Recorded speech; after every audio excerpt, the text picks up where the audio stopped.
What if I told you that one of the most influential singer-songwriters in American music history had a career that lasted just 3 short years? Jim Croce wasn't just a musician. He was a master storyteller who could paint entire worlds in 3-minute songs. From the streets of South Philadelphia to the top of the charts, his journey was brief but extraordinary. Today, we're diving deep into the life and lasting impact of Jim Croce, the man who proved that sometimes the shortest flames burn the brightest. Born James Joseph Croce in 1943 in South Philadelphia, Jim grew up in a working-class Italian-American family. His father owned a small construction company, and young Jim was expected to follow a traditional path. But music called to him early. He picked up his first guitar in college at Villanova University, where he studied psychology and formed his first band, the Spires. After graduation, Jim married his college sweetheart, Ingrid Jacobson, and they embarked on what would become a grueling journey through the folk music scene of the late 1960s. Picture this: Jim and Ingrid driving across the country in a beat-up car, playing tiny coffee houses and college campuses for sometimes as little as $5 a night.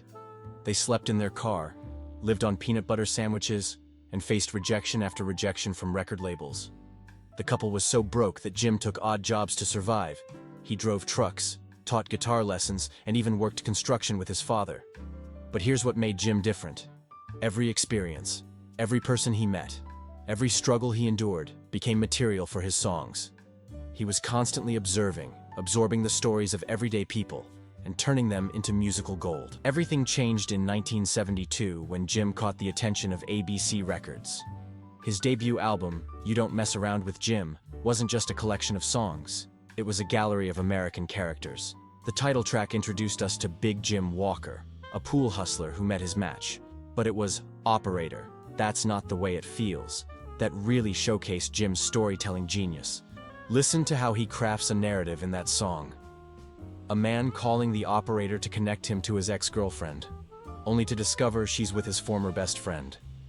In just over 3 minutes, Jim creates a complete emotional arc that millions of listeners could relate to. The song climbed to number 17 on the Billboard Hot 100, but more importantly, it established Jim as something rare in popular music, a true storyteller.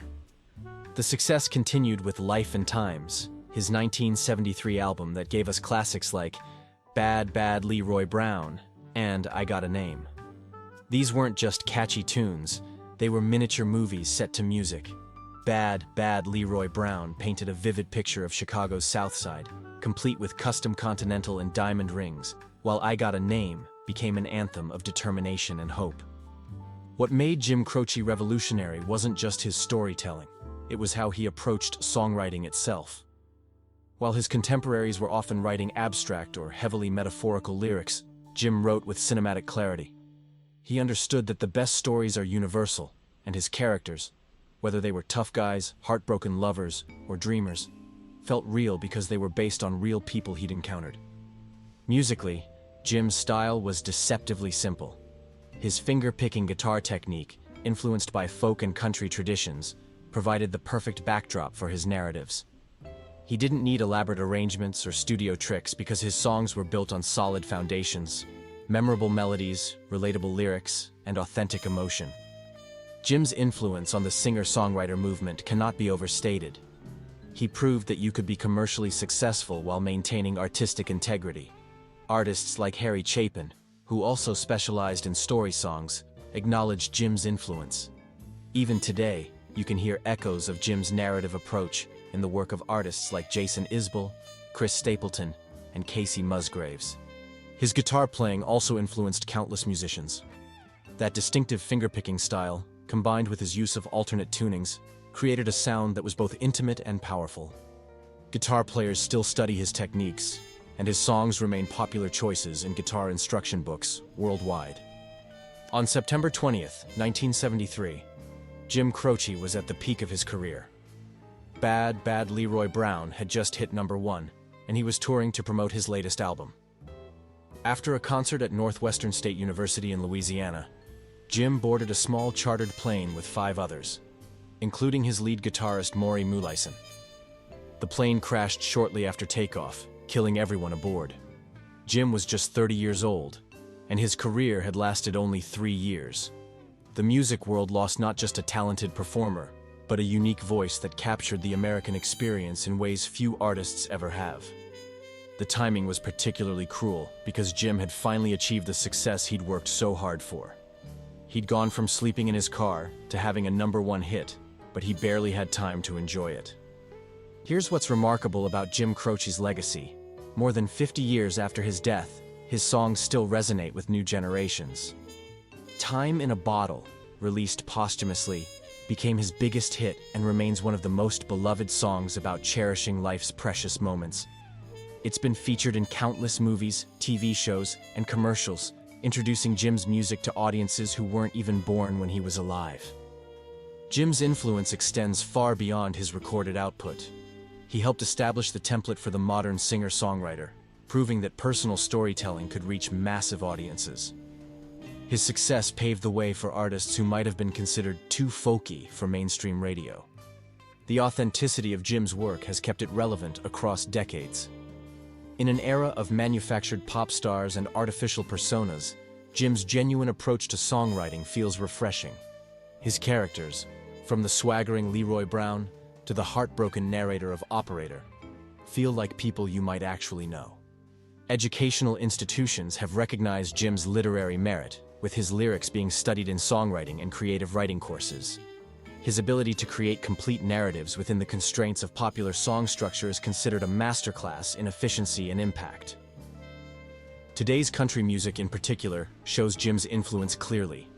The storytelling tradition that runs through country music, from Hank Williams to modern artists like Tyler Childers, owes a debt to Jim's narrative approach. He showed that you could tell complex, character-driven stories within the 3.5-minute format of radio-friendly songs. Folk artists continue to cite Jim as an influence, particularly his ability to find the extraordinary in ordinary people and situations. His songs about working-class characters and everyday struggles speak to audiences across generations and social backgrounds.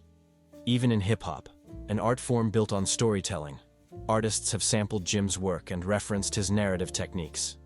The idea that a song can be a complete story with beginning, middle, and end, that's partially Jim's legacy.